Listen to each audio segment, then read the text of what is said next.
పెళ్లి అనేది జీవితంలో అత్యంత మధురమైన ఘట్టం. అలాగే ఇది ఒక జీవిత కాలపు నిబద్ధత.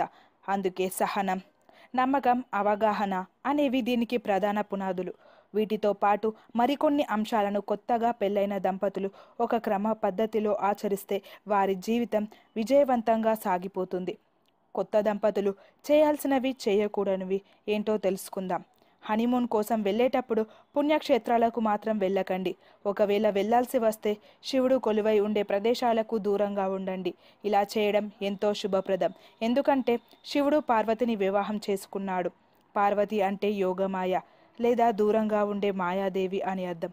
ఒకవేళ పెళ్ళైన జంట మొదటి ఏడాదిలో శివుని దర్శించుకొని వధువు గర్భం దాల్చినట్లయితే పుట్టబోయే బిడ్డపై మాయాదేవి ప్రభావం ఉంటుంది. వివాహం జరిగిన తర్వాత ఏడాది వరకు స్త్రీ శివలింగాన్ని తాకరాదు. ఏడాది గడిచిపోయిన తర్వాత మాత్రం ఎలాంటి నిబంధనలు అవసరం లేదు. దీనికి బదులుగా ఆ మహిళ పార్వతిని పూజిస్తే సరిపోతుంది. అంతేకాకుండా ఆరోగ్యంతో పాటు కుటుంబం కూడా సంతోషంగా ఉంటుంది. ఒకవేళ కొత్త దంపతులు కలిసి శివలింగాన్ని దర్శనం చేసుకున్నట్లయితే కొన్ని రోజులు శారీరకంగా దూరంగా ఉండాలి. ఎందుకంటే దీనివల్ల పుట్టబోయే పిల్లలకు ఎలాంటి దోషం ఉండదు. పడక గది మీ ఇంటిలో నైరుతి ఈశాన్య మూలల్లో ఉంటే దాన్ని పక్కన పెట్టండి. ఎందుకంటే దీని ప్రభావం జంటపై ఉంటుంది. అలాగే ఆలుమగుల మధ్య ఘర్షణలు దారితీస్తుంది. కొత్త జంట మాత్రం ఈశాన్య దిక్కులో ఉండే పడక గదిని ఉపయోగించరాదు. ఎందుకంటే దీనివల్ల ఈగో సమస్యలు ఎక్కువ ఇబ్బంది పెడతాయి. పడక గదిలో మంచాన్ని నైరుతి మూలకు ఉండేలా ఏర్పాటు చేసుకోండి. ఉత్తర తూర్పు దిశలకు మాత్రం మంచాన్ని వేయడం మానుకోండి.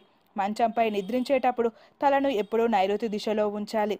పడక గదులు అస్తవ్యస్తమైన ఆకారాల్లో ఉండకూడదు. చతురస్రం, దీర్ఘచతురస్రాకార ఆకారంలోనే ఉండాలి.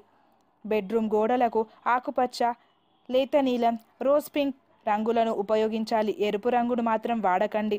వంటగదిలో గ్యాస్ సిలిండర్ను ఆగ్నేయ మూలలో ఉంచాలి. దీనికి సంబంధించి కుళాయి లేదా పైప్లు ఈశాన్య మూల లేదా ఉత్తర దిశగా ఉంచాలి. మీరు కష్టపడి సంపాదించిన డబ్బును ఇంటి లోపల ఉత్తర లేదా తూర్పు దిక్కుల్లో భద్రపరిచినట్లయితే దీనివల్ల మీ సంపాదన మరింత పెరుగుతుంది. Thanks for watching. Please subscribe.